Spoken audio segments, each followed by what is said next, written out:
What's up, everybody? Thanks for listening to Here for the Truth. My name is Joel Rafidi. Got my co-host Erasmus with me, and today we have the return of Michael Tsarion for, I believe, the fifth time. I think so. I don't know how. I think it's number five. One, two, three, four. Yes, it is number five. The legend himself. For those that are, I guess, fans of our podcast, he's a man that needs no introduction. Erasmus and I met through Unslaved. We were both fans of it prior to starting our own podcast. I listened to an episode featuring Erasmus, reached out to him, and recorded episode one, and the rest is history. But today we're diving into a subject which is one of my favorite topics to talk about, which is the tarot, astrology, the inner zodiac, the sacredness, and the ancient connections of those topics and of those systems. So, if you're into divination, if you're into esoteric arts, if you're into, occultism, then this is an episode that's really going to blow you away, we believe. Yeah. Yeah, enjoy the episode.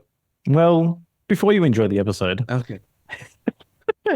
I just want to let people know that Rise Above the Herd, round 10, doors are now open. Our now 10-week program, it was an 8-week program for 9 rounds. Now it's a 10-week program. To me and to us, we've, continued to do our best and to improve upon this program to make it as holistic as possible. And to me, this is one of, the most complete holistic programs for self-development, for personal development, for you to walk your authentic path, for you to go on that hero's journey, for you to live a life of self-esteem and to begin to remove the contradictions between, who you are and what you do. So we'd love to see you inside. If you feel the call to go on this journey, then head to riseabovetheherd.co to learn more and sign up, or we'll put a link in the show notes as well. You are now listening to the Here for the Truth podcast, hosted by Joel Rafidi and Yerasimos. All right, everybody, welcome back to Here for the Truth. Today we have the return once again of Michael Tsarion, a name who, to our listeners, I think needs no introduction at this point. He is the host of the Unslaved podcast, author, acclaimed occult, psychology, philosophy, conspiracy, alternative history researcher. Erasmus and I met, and this platform began through chance encounters, including Erasmus's initial appearance on Unslaved. Michael, great to have you back. Oh, it's great to be back, guys. How are you? How is everyone? It's lovely to be back on. Thank you so much. Thank you, Michael. Yeah, we're doing well. Life goes on, exciting times, and we keep plugging along. 4th of July, how about that? Yeah. Perfect. Oh, goodness. Yeah, well, it's interesting. I mean, because obviously that has a connection to, I think, what we're going to talk about as well with the founding of America, and I know there's specific tarot and astrological connections there. But today, just for our listeners know, we're diving deep into Michael's view of the zodiac, the inner zodiac, tarot, his taroscopic system, and how these worlds connect. Michael, I guess to start off, what first piqued your interest in tarot? That happened, I think, in 2 phases. One was way back in 86, 87. Me and a friend or associate were dabbling very briefly into astrology, and messing about, being very, very disrespectful in one sense, or at least just transgressive, where we fuck things around, say, oh, maybe, hey, what happens if your rising sign doesn't sound right? Let's try another one.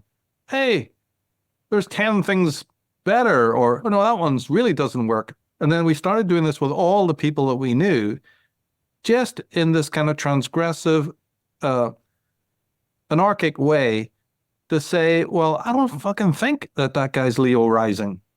Yeah. And this is even something a little bit with the sun signs, right? And just to mess about on a park bench or just hanging around, because we didn't drink and we were vegetarians, boring people living in Belfast, and reading all the time. So this is where it sort of started, almost in fun. It was not serious at all. And then, so it didn't really go anywhere. There was no theories being formed. I suppose that what had happened, though, was that the seeds of the transgression were placed then to say, I don't care what the books say. I go with what I think. This is very, very haughty. It's got hubris involved. Who are you? You fucking 15-year-old punk or whatever. What do you think I was about 20 at that time, but it's like, hold on, these are don't you see the thickness of that book? And that was published by Llewellyn and Inner Traditions. They know what they're talking about, So we did have a collection of books. And we had the audacity to say, nah, we're not going to nail anything down. So it's like this, very, very rebellious type of spirit. And that was it. But when I left for America in late 89, I didn't stop this research. I don't begin things that I don't like to be into, right? And I don't drop them, ever. So I held on like a Tasmanian fucking devil, right? To all these subjects and very incrementally carried on. Oh, there's a video on astrology. Oh, there's another book. Hey, look at these bookstores over here. They're even better than the ones we've got over home. So I start accumulating these books and studying, like I did the other subjects, right?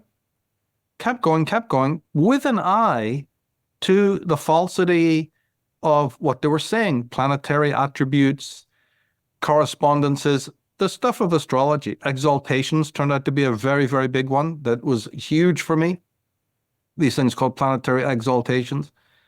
And so slowly it moved through the 90s. And then another event took place where a cousin who had been living also with me in America, and he was the youngest of I call them brothers, but he was the younger cousin.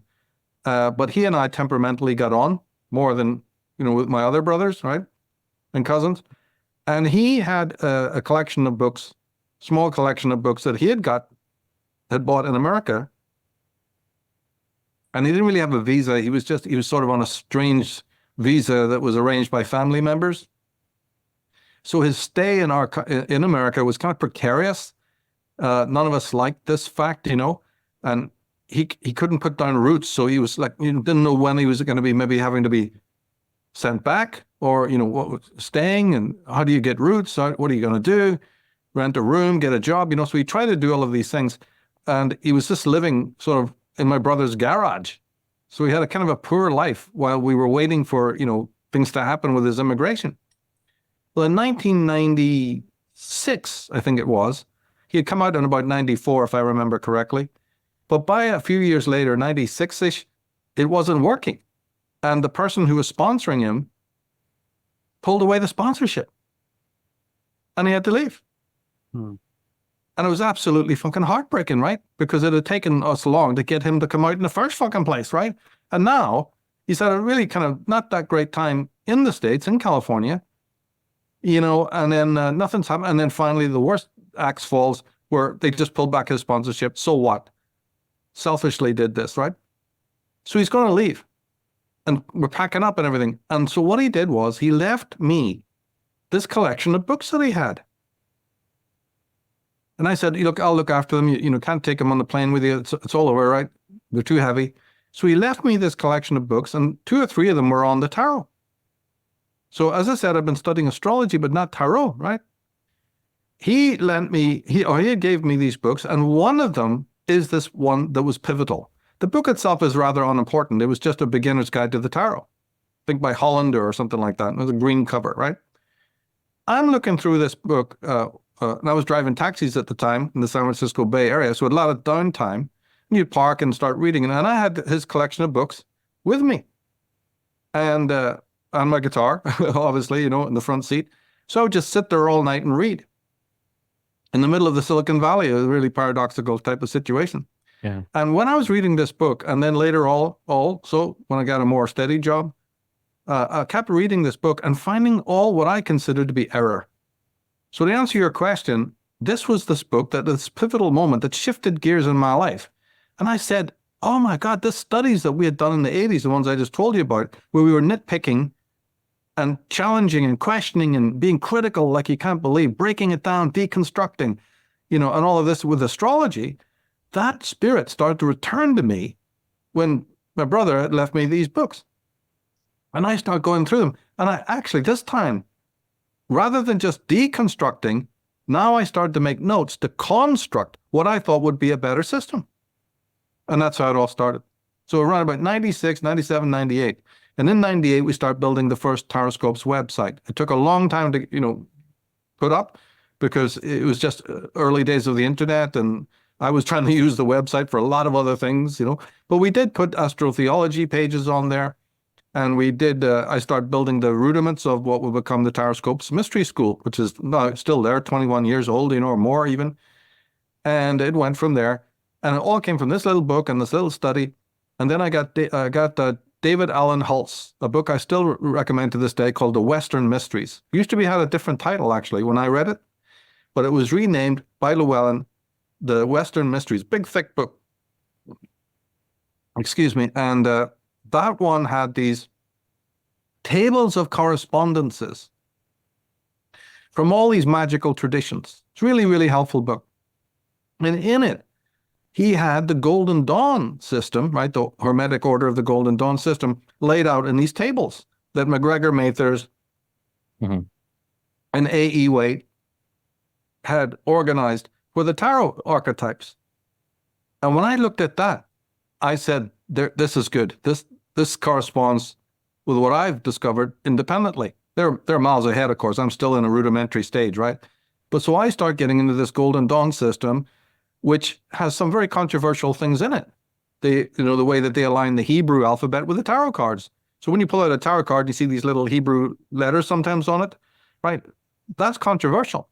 What are the assignments of the Hebrew letters to the tarot cards? They're not all the same. Paul Foster Case, the great occultist in America, he had a different system. William Eisen has a different system, right? The French decks, from the medieval and later periods, all have a sort of a different attribution. This would be somebody like Eliphas Levi, but you get Oswald Worth. I won't go through all the names, right? So suddenly I realized that MacGregor Mathers, whose real name is Samuel Liddell, had done the same work that I was doing. Only he had a brain and I didn't.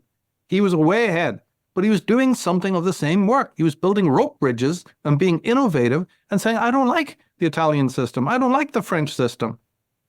I don't like the way this tarot studies are all. So he scrapped it all and came up with his own system that was the backbone of the Golden Dawn system. And when I looked at it, I went, he's onto it. He got it right. Aleister Crowley basically adopted that same system because he was a member of the Order of the Golden Dawn.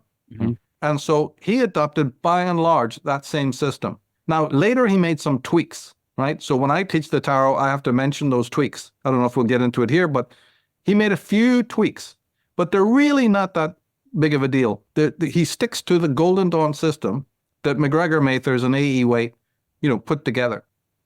And so that then, to me, became the true Western magical tarot system that, had to abide by. And even if I was going to innovate with it, I didn't. But if I did, I would still be wanting to stick to that. And I thought if I ever do classes or things like that, this is the one I think works for me because I don't see anything else. There's nothing out there. And every time I would look at some other system, I could see it was bogus almost in seconds. Wrong. And you'd know that the MacGregor Mathers Golden Dawn system was your go-to, and I did that and built my Taroscope system sort of, with that in mind, keeping that system. I did innovate, right? You bring in more Egyptian thought, but basically still sticking to this thing. And then it took off steam. So not just the pivotal moment was not just deconstructing, which I think is very healthy, but starting to build, right? When you break the bowl, remember in the Zen, story of the breaking of the bowl, how you glue that pieces back together again.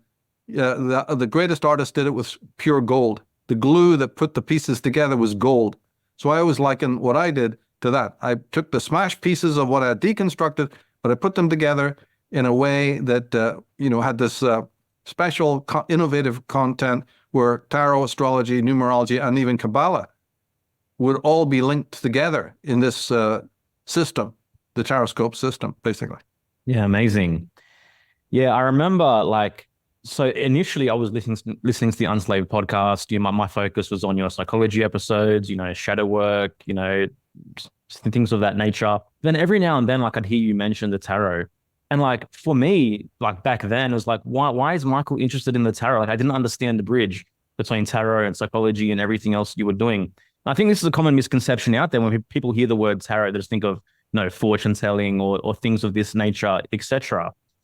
So can you talk about a little bit, because then when I went down and started pulling that tarot thread, like this was some of the greatest psychological development that I actually did, was going through the Path of the Fool series, working with these archetypes, integrating them, thinking about them. Like this had massive amounts of attributions in my personal self-development process. So can you talk about the bridge between tarot and psychology a little bit?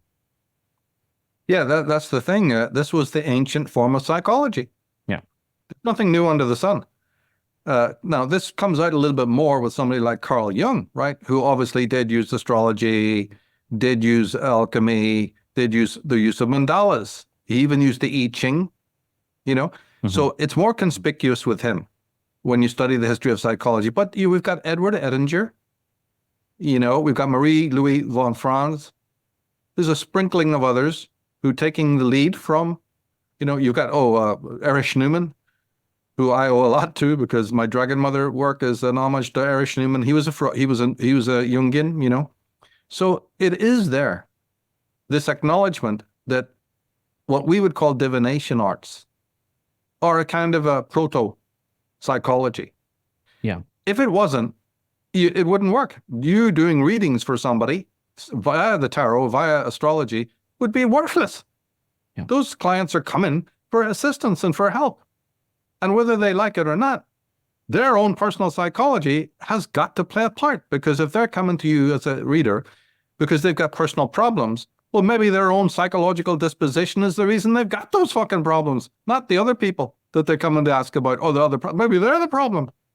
So you as a reader need to have psychological knowledge. Yeah. It won't go so far as you to lie them down on a couch and start browbeating them or getting that deep into their life. You're just that's not your job. You're not a professional psychologist. But there's still a heavy degree of psychological insight needed. And the more that you have, the more psychological insight you have, the better reader that you'll be. So it's very empirical. So there is a very close connection. And then even on a more scientific level, the ancients even had it down probably better than modern psychologists, because they were incorporating the right side of the brain. Yes. Oh my goodness, especially those who work with tarot. So wait a minute, right? Strap yourself in. The ancients were doing something that we still are not even up to speed doing on the West, which is integrating both hemispheres of the brain, and maybe something even more primordial than that. So it might not be that we have progressed and that psychology is this development and progression over the ancient tradition. It might end up being that the ancient tradition, right, although defaced and mutilated as time went by, actually was, even from an archetypal point of view, better. Yeah. We don't know, right? But there's room to be thinking that. And also, this is corroborated when you look at the depth and the detail of, say, something like the I Ching, which I just mentioned. The utter philosophical weight and value and depth of even the I Ching, let alone the tarot and all, smacks, of what I'm saying. So a sincere student now realizes there's something far, far deeper going on. But the tarot is especially important because it uses images. None of the other divination arts really do. Yeah. Kabbalah a little bit, but the tarot is head and shoulders above. And therefore the use of these images opens up right brain consciousness. And that's something missing in all the other systems, and can also be missing in modern psychology. Yeah, absolutely. And I mean, this, I guess, begs the question, because the mainstream narrative out there is that the tarot was, concocted by gypsies in the 15th century in Europe, et cetera, But here we are talking about the ancient connection to the tarot. So can you speak into the history of tarot as you understand it? Well, remember, gypsy is a word that really is a sort of a euphemism for Egypt. Egypsy, if you wish, right? Talking about plays on words. And the beautiful thing, the history is interesting, but what's more interesting to me is the fact that this is a great high art that was smuggled into cultures as a game. Yeah. What? This corroborated my story that I've been telling for years about, say, fiction in general, whether it's Professor Tolkien or Star Trek or Doctor Who or Blake Seven or whatever you've got, the more modern version. Look, wait a minute. Haven't I said a million times that the deepest of all mythopoeic, motifs have been transmitted to us through symbolism, number one, but also through fiction, not factual written stuff. And that's the way it's being preserved so that you have it. Because had it had to go through the mangle and the steamroller of academia, you wouldn't have, it would be erased from the world. Because these people urinate on knowledge to say, this is our territory, pal. We're putting this under a categorization. We're classifying this, and it's not for you people. Under the academia, amazing I don't spit when I say the word. So the ancients somehow knew that in a single deck of cards, and I'm not just talking about the tarot here. I've done work to show that the ordinary 52 playing card deck is esoteric, believe it or not. This blows people away. And so on, right? But in any case, vast truths and brilliant arts from the ancient canon, right? Like opening in Aladdin's cave, are there in plain view. So to me, that's the really extraordinary fact that stands out, when we discuss the history of it, that the brains of the people knowing how to encode and encapsulate in the simplest childlike little games and forms, rolling dice, playing cards, scratches on a turtle's back, that became the I Ching. In the Druidic tradition, it was just writing on leaves. That's why books still have leaves. Pages are still called the leaves of a book, because originally leaves were what was written on, And all of this kind of whimsical level is what's fascinating to me, rather than the more didactic, okay, Charles IV used it in Italy, they had it this way and that way, That is all almost irrelevant. Now, but there is an article I did, it's on the Michael Tsarion website. It's one of the old ones from the old website when Taroscopes was built. And it's called The Egyptian Origins of the Tarot. And it's still there. It's right on my Michael Tsarion website right now under articles. And that one deals with this one fact of tarot, which I think that it has Egyptian origins. Not only that, but it seems to me to have come out of Egypt, at least the tarot that we know. And then I make the argument for that. It's not that everybody has to believe that, right? Mm-hmm. See, also, in the oldest Celtic legends, there's what's known as the 4 treasures of Ireland. And they happen to be the tarot suits. The 4 treasures of Ireland. I mentioned it, I think, in my Atlantis book, another work, right? The 4 treasures of Ireland are the 4 tarot suits. But in Egypt, when you lay out the major arcana, I don't think it takes a big leap for you to be able to see that the cards, from 0 to 21, relate to Egypt, and I think quite strongly. So there's this big Egyptian connection, even though there's anecdotal stuff about Ireland there, that the ancient Arya had it. Well, the Arya already traveled anyway and got to Egypt. So when you understand it as being an Aryan artifact, then I think things start to fall into place, But the trouble with the history then, on the dark side of it, is that so much of that history has been obscured and hidden and buried by, guess who, right? So what we know about it is going to be sketchy because there's been a massive campaign by the Christian church to destroy evidence of ancient wisdom. They burned down the libraries of Alexandria, other ones I could mention, right? In fact, They burned Alexandria twice.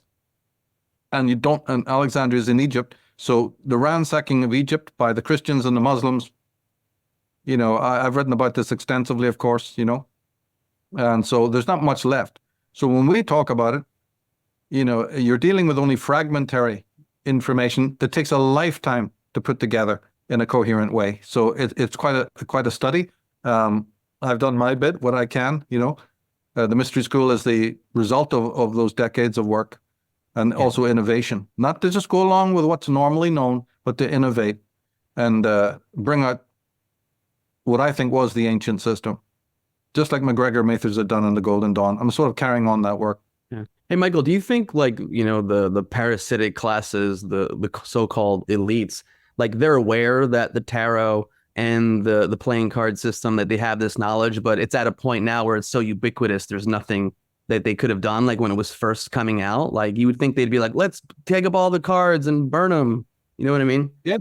Well, they did. And they persecuted the people who used them. But that's that miracle I was just talking about. In their rush to do so, they didn't give a fuck that a few gypsies or ne'er-do-wells or outsiders were using it. Yeah. See, remember the witch burnings? Yeah, what do you think all that was? They knew that these women, right, the Sophic women, had preserved some of these teachings. So they did go after people. But the miracle is that some of it survived. Because some of these popes and some of these characters, being psychopathic, they were looking in the wrong place. And also, don't forget that the good guys, the ones with the white hats, had to become innovative. When you're being hunted down, you become innovative of how you become ninja-like and hide your treasures and hide yourself. So there's innovation on the side of the white hats to say, hey, we'll conceal, we will encode into fiction, into little children's games, some mighty secrets. And then this was done across the board. And that's how you get this divide between the exoteric and the esoteric. People talk about that, but they never explain it. This is why. The exoteric was put out there to be decoded, like Alvin Boyd Kuhn, right, will tell you, and Godfrey Higgins. They were teaching us that the exoteric is the sort of window dressing to lure you in so that later an initiated person with the keys of decipherment goes more further into the esoteric, right? But the exoteric is needed too for the marketplace. And funnily enough, it's worked. Funnily enough, this system of concealment and camouflage actually worked. So that the exoteric mind can't fucking decode what they're looking at. Their own ignorance provides the protection. You gotta love it. Now, a short break from the episode. Just a quick mention that Rise Above the Herd, our 10-week self-development program, the doors are now open for you to join. They close on July 24th. We're taking a maximum of 15 students in this round. Like I mentioned, this is now 10 weeks, 9 teaching modules, 10 integration sessions led by myself and Yerasimos, 5 nervous system focused workshops led by Sophie Fletcher. You get lifetime access to our extensive resource library of bonus modules, integration exercises, nervous system support, articles, videos, and so much more. And a bonus to this program is the human design components. For those that are familiar with that system, every single student receives a one-on-one 60-minute human design reading with Yerasimos, plus throughout the 10 weeks, unlimited access to human design support via Sophie and Yerasimos. All the information imaginable is at riseabovetheherd.co. All the call dates and times, everything is in the facts section at the bottom. So if you feel called to become one of the 15, you can learn more at riseabovetheherd.co. And this course begins on July 29. Back to the episode. I remember when I was first exposed to the playing card system based on the regular deck of playing cards, like I think 12 years ago now, by my friend Alexander Dunlop. I was blown away just at the numerical and symbolical significance. Like even just like, 52 cards in a deck, 52 weeks in a year, 4 suits, 4 seasons, 13 cards in each suit, 13 weeks in each season. If you add up all the cards together, with aces being 1 through 10, Jack 11, Queen 12, King 13, they equal 364. And then the Joker is kind of like the fifth element, gets like a value of 5/4. And then that's 365 and a quarter, the amount of days in a solar year. Like when I first learned that, I was like, what? Like That's it. I'm sitting there playing goldfish and poker and all this stuff growing up. And then I come across this and I'm like, okay, I need to learn more about this stuff. Yeah, that's right. 52 is the angle of the pyramid. 52 cards. Right? Very similar to the minor arcana in the tarot. It goes on and on. 78 cards in the tarot. Well, that's the numbers between 1 and 12 equals 78. And the 12 is the Zodiac. Uh-huh. Accident, of course. Coincidence, right? Yeah. My ass. Yeah. What is the connection between playing cards and tarot cards? Well, I think that there is a connection, but the tarot is so mighty. I would say that the court cards are more the obvious. Yeah. But I think that The playing cards are more to do with the dimensions of the pyramid specifically, whereas the tarot we're dealing with the mysteries of the stellar occult, and not so specific.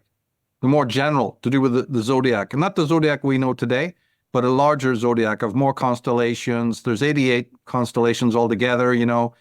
So the tarot is much more scope, is the way I look at it. That it had more themes to deal with, themes that we're still not even familiar with, philosophical themes, hermetic themes. My God, the first card alone, the Fool, contains about, you have to change your thinking even to get to write down, to cogitate the meanings of even that single card. Yeah. Why is the number 22 assigned to it? Why also a 0? Then we talked about the Hebrew letter a minute ago, right? Why is that Hebrew letter Aleph associated with that? When that doesn't seem congruous. But McGregor Mathers obviously thought it was, and so you've got a whole story there. Then the colors, then the image, then, the different iterations that each tarot deck had of that. Sometimes the character's facing left, sometimes he's facing right, sometimes he's got a little dog, sometimes not, right? Sometimes he's got the little bag with a staff, and sometimes it's a little pack, something different. What's going on with that pack? And that, is that the story of Odysseus, who also had a little bag filled with wind, that was connected to the fates and the bellows? And if so, what's the significance of that? Is the bellows to represent the lungs or breathing? Well, Aleph in the Hebrew does represent the breath, not just the breath of a human being, but the breath of God. So, on and on it goes with just one card. Yeah. In the beginning was the word. Yeah. But with the playing cards, I think just one phenomena, that is the pyramid, was being referenced, the mathematics of the pyramid. So difference in dimension, I'd say, difference in scope. Yeah. And is it true that like ancient images of the tarot can be found in ancient Egypt? I think I remember reading the Temple of Thebes once houses certain ancient images of the tarot. Yes. Yeah. Yes, I have that quote, I think, on that article that I mentioned. So I've got that mentioned, and it might also be in the Path of the Fool series on Unslaved. That's a 22 episode series, so it's a mammoth series. But you're quite right. They were found in a cave, in a cavern. Some people say underneath the Sphinx, these images were found.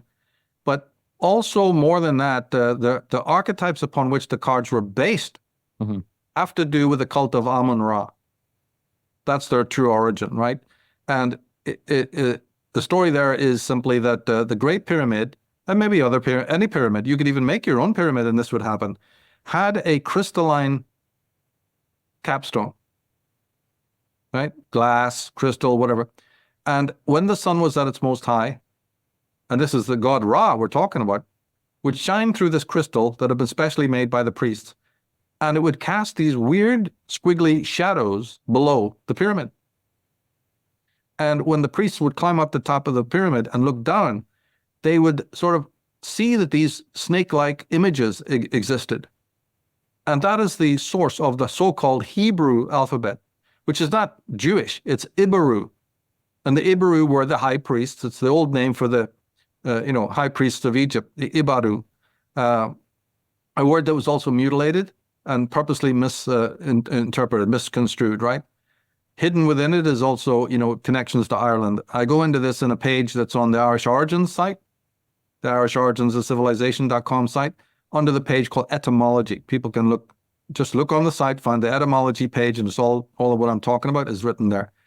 And so these squiggly lines started to be the characters that we have Aleph, Beth, Gimel, and Daleth, and all the way down, you see, to Tau, which is then became the Hebrew alphabet, but it's really the Egyptian alphabet of the priests of the sun cult of Amun-Ra. So that's its origin. And then the figures of the tarot, that's the prototype. They were built, they were overlapped on these squiggly lines and tried to be, so the chariot, Chaith, Taith, the lion, it just evolved from that. A very right brain process. Hard to follow for moderns because they're all stuck in their left fucking brain, right? Oh, you can't get this at all, right? But to the ancients, no problem. These are builders of pyramids. These are mappers of the heavens. Yeah, and not a problem for them. I got a quick question. This cavern that you're talking about, is this something that has just been passed down, like this knowledge that these images were there, or can someone that wants to just go right now to Egypt, can they go to this cave or cavern and see these ancient images? I don't know. I only know the source that I read from that. Whether it's in Egypt, I doubt it.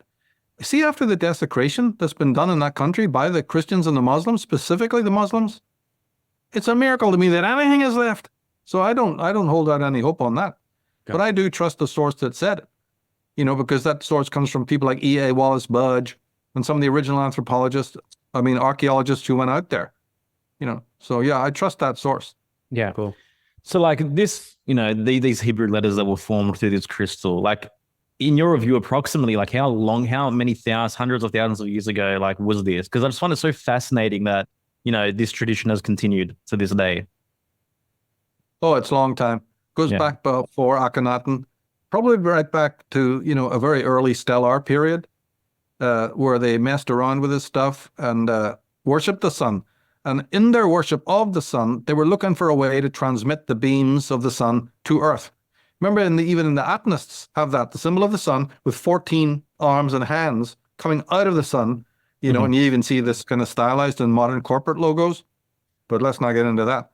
But these guys in the ancient times were very fascinated with transmitting the power of the sun and of individual stars, by the way, individual starlight.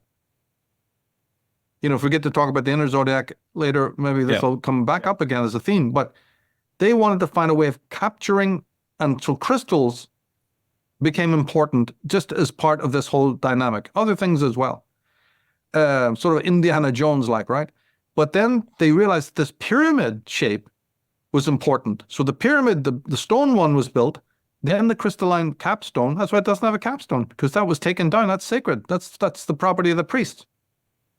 Right? But once a year or at certain moments of time, probably the solstices and the equinoxes is my guess, they put the thing back up again. And the words of Ra, in the beginning was the word, the Logos.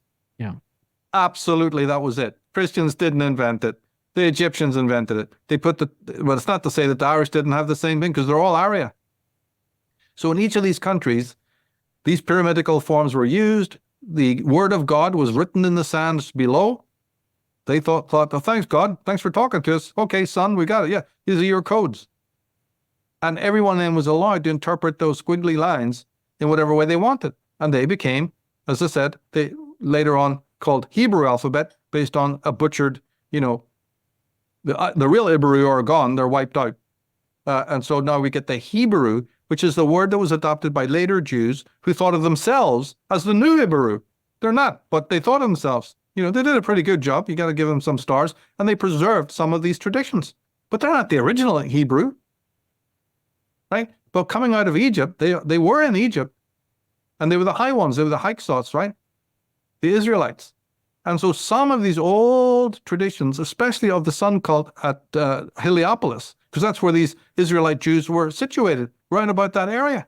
The Hyksos ruled Lower Egypt at the exactly at Giza Plateau where the pyramid is. So it's not a surprise then that they were sun cultists as well. And as part of their book of the sun, as part of their rituals, they preserved the older relics of the real worship of the Egyptian sun worshippers in the Israelite canon. And that's how you get the abuse and use of this word Hebrew. If people go to that etymology, maybe you guys can link up to that page. And, the whole story is laid out there. And also, I have a little section on this thing about the squiggly lines. Now that I remember, on that page, there's also information about this pyramidical, and I give you the references. It's all sourced where that information comes from. Is this from your article? The article? Yeah. Okay. No, it's from a page on the Irish origins of civilization. Yeah. Etymology page on that website. Gotcha. And even the word tarot itself is interesting, right? I believe it has its roots in the ancient sky hippo goddess Taurus, Taurt, which also connects to the words like truth, church, etc. Yeah. She was the original church. Circe comes from her name. Kirk. And as you say, church. Ta'urt, Tawaret, Tauro, Torah. The Jews got that one, made a monkeys of it, and called it the Torah, which simply means the way. But the real way is up there. The real way, right? The real Tao. Yeah, Tao. I wonder if the Tao even has a connection to that. It does. Yeah. Absolutely, it does. Yeah, and it's from the earliest goddess known to man, Ta'urat. She was Ta'urat is the hippo goddess, and you see her in even the papyrus scene of the Judgment of the Dead. She's there featured. Yeah, the Ta'urat. She's the original mother goddess, and her son they styled as the little crocodile, the little hippo god or the little crocodile god, and they're seen as the central figures in the Temple of Dendera, which has that famous zodiac. The Dendera zodiac. Yeah. There you go. And right in the middle of it is Ta'urt. Yeah. So the word tarot is Ta'urt, the goddess. I've written whole books on that. My Trees of Life double volume. Yeah. Goes into this part of the sky, goes into that, circumpolar region up there, which has an entire mythology connected to it that's separate from the zodiac. People who study astrology have no idea that the original astrology wasn't the 12 signs of the zodiac, but the circumpolar 7 stations of the pole. So I've written 2 volumes on that. The Trees of Life, double volume. Yeah. Okay, so I guess to bridge into the inner zodiac, like my understanding of, the basis of the tarot through your mystery school, etc., is that we're talking about, archetypes and facets of the human being, of the self, of the individual psyche. Like these 78 cards, they speak to parts of us. And it's almost like every attribute, the gifts, the shadows, everything is like, covered by these 78 cards. So can you talk about, I guess, the inner zodiac and how that came about and how that connects to the tarot? Yeah, well, see, this is just my innovation. The calling, I would say, that I had back in the 80s that was very unstructured and purely deconstructive, but it was a calling, right? Yeah. And when you follow a calling, it leads you. It leads your thinking. So it's really not you that's even doing the thinking. It's the calling, so to speak, if you get my point, right? But as time went by, and then around about... I think there's a great Jung quote. It's like, it's not we that possess creativity, but creativity that possesses us, which I think speaks to that. Yeah. That is exactly what I mean. Yeah. We are possessed by, right, the creative. Yeah. These forces possess us. We do not possess them. That's absolutely brilliant, Joel. And somewhere as it moved through the 90s, more towards 2000 and all of that, this started to take shape. An innovation to say, I'm not satisfied with the traditional foundational accounts of why astrology works. That's all it was. Just this total characterological, temperamental dissatisfaction with the story of how planets are meant to affect our destiny. And I just don't believe that they do in the way that's been described.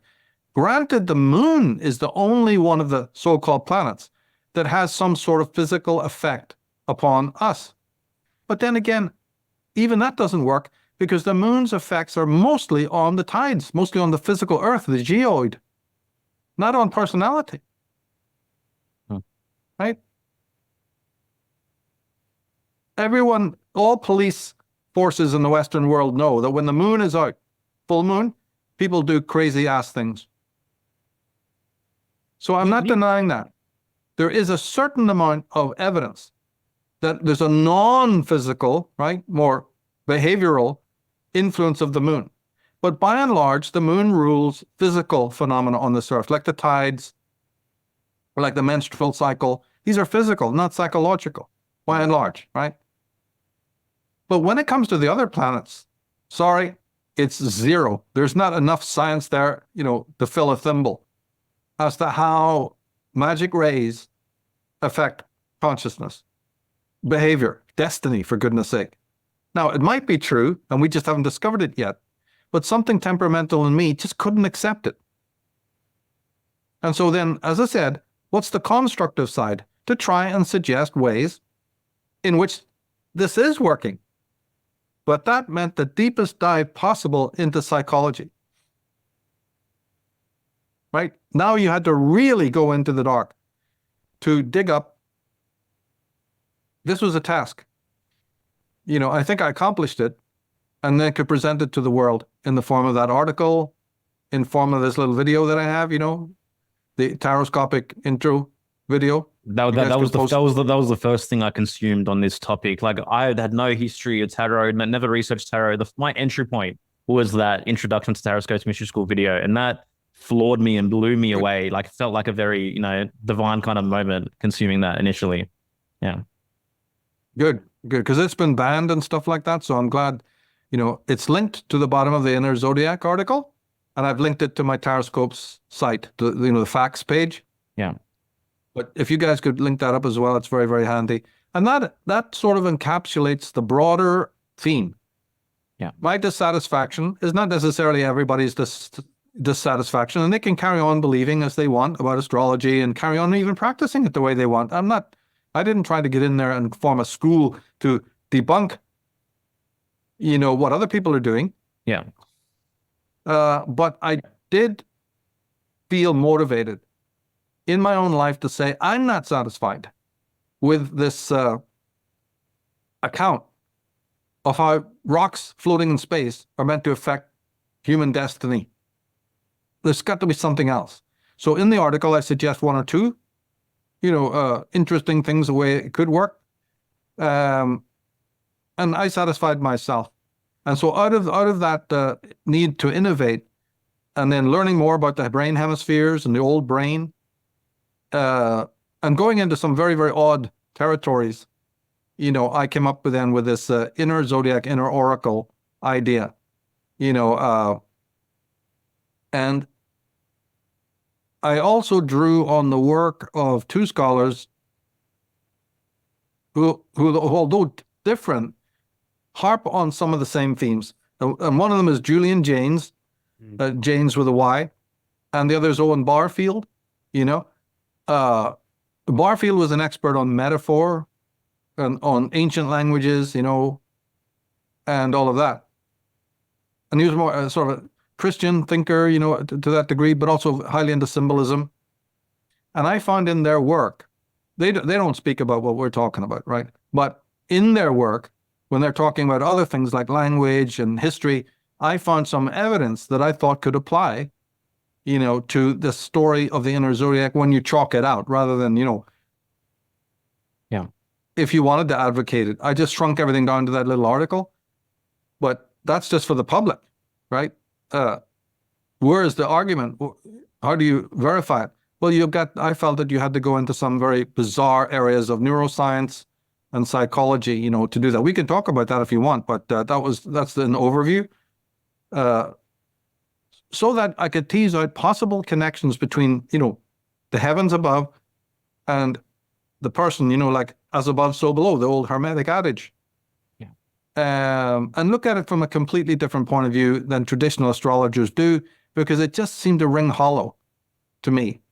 Right? Astrology works and everything, but the account of the archetypal foundations of why it works didn't hold, at least for me, didn't hold together. Yeah. Did Julian Jaynes, he wrote that bicameral mind book? I think I've heard you talk about him on a regular basis. Yeah, it's called The Origins of Consciousness in the Breakdown of the Bicameral Mind. And this is the book that I turned to in this desperate hour, as I was building out. It was really through Carl Jung and Erich Neumann, and then I read bibliographies at the back of books, I don't know how I came across them, but it was back in the early 90s. And what he really basically says is that, the hemispheres of the brain, bicamerality defines a period of our history that brain function was different. We still had the hemispheres, but they operated differently than they do now. And the ancient man, this would be pre-Homeric man, used to hear what he called auditory hallucinations. Probably coming from the right hemisphere of the brain, is his thought. He was a Stanford professor and Princeton professor, right?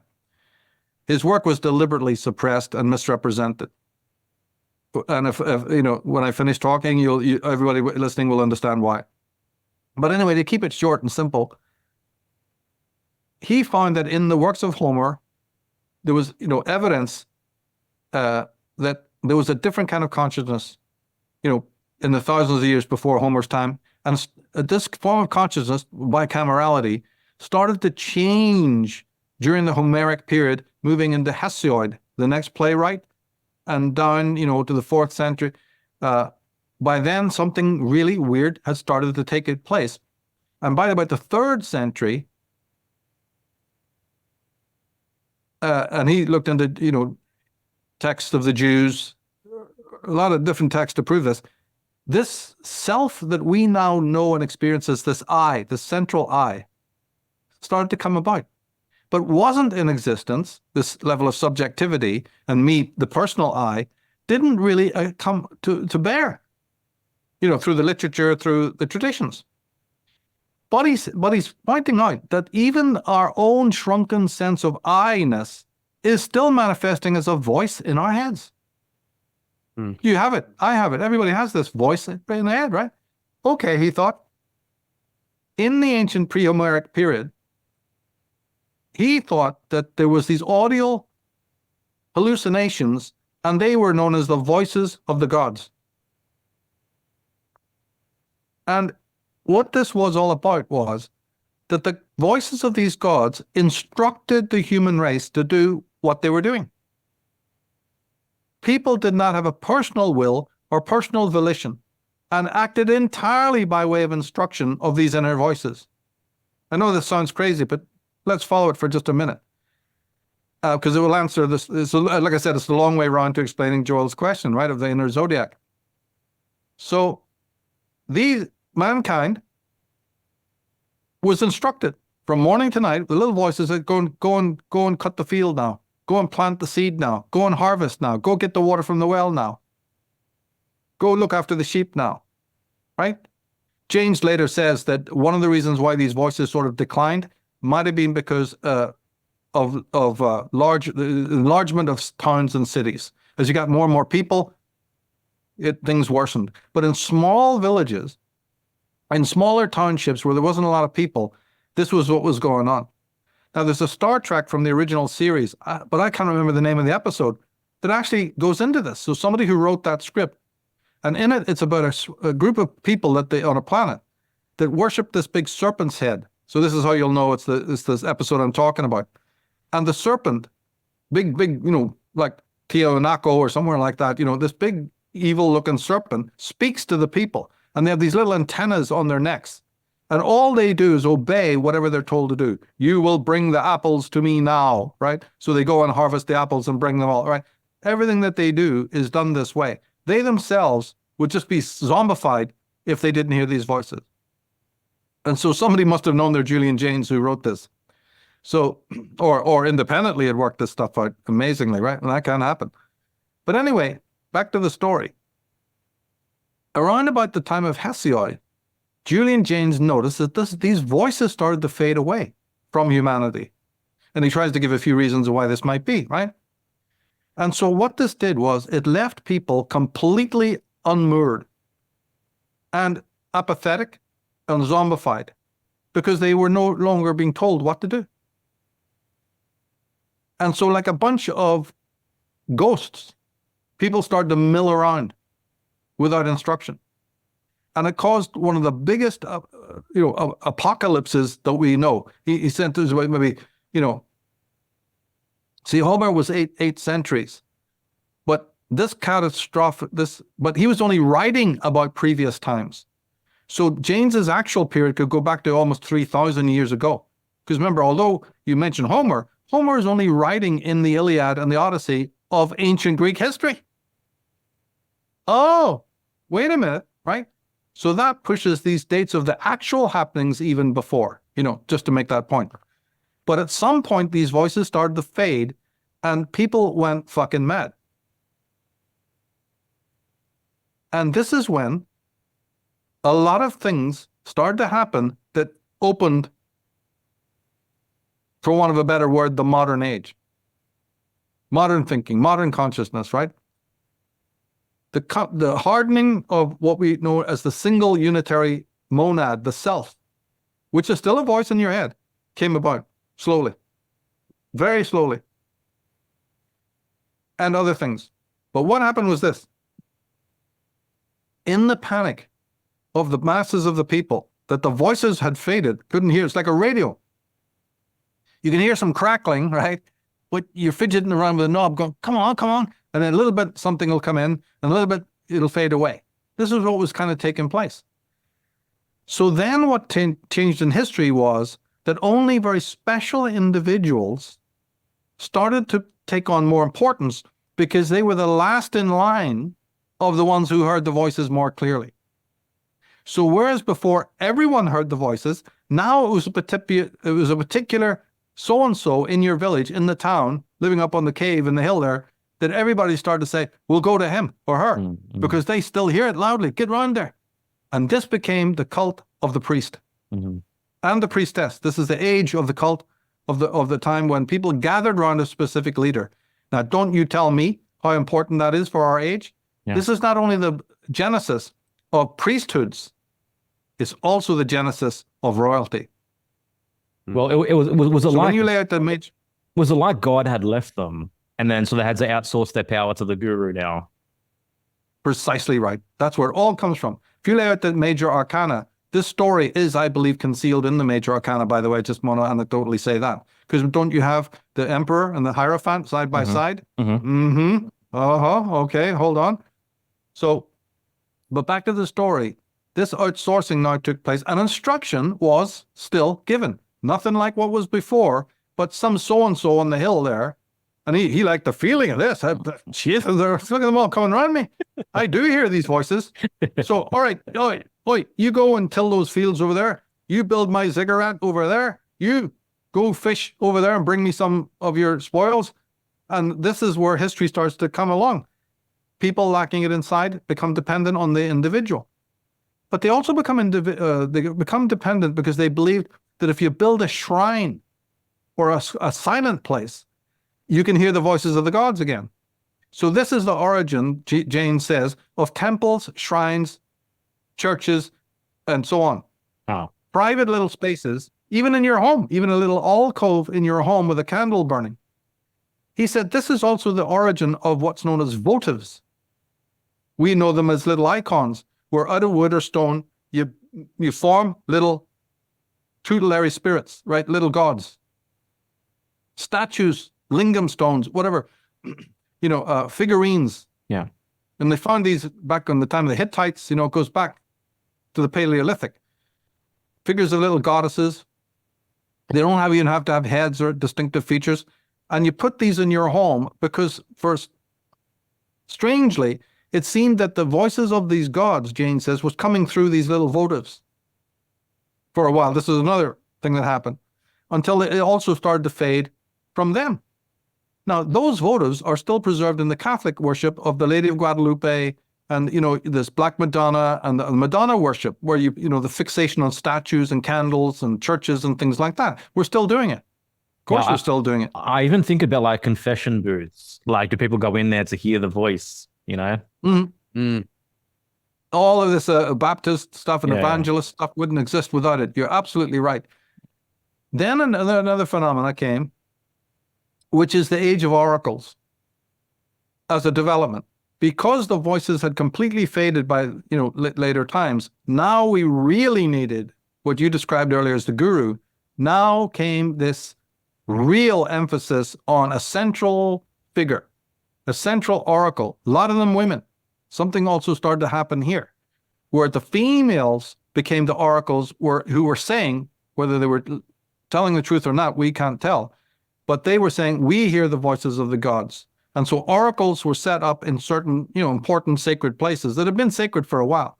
But now this is where even the Caesars and the emperors and their wives, this feature that everyone listening to us should know this, right? The history of Ephesus and Delphi and other places. Celtic Ireland was full of it, or pre-Celtic Ireland, I should say. So this is when this started to happen. Now, see, as we're creeping forward here, we're getting to answer your question. Because now the oracle is doing what? Divining, giving prophecy, speaking in the name of the god or the goddess.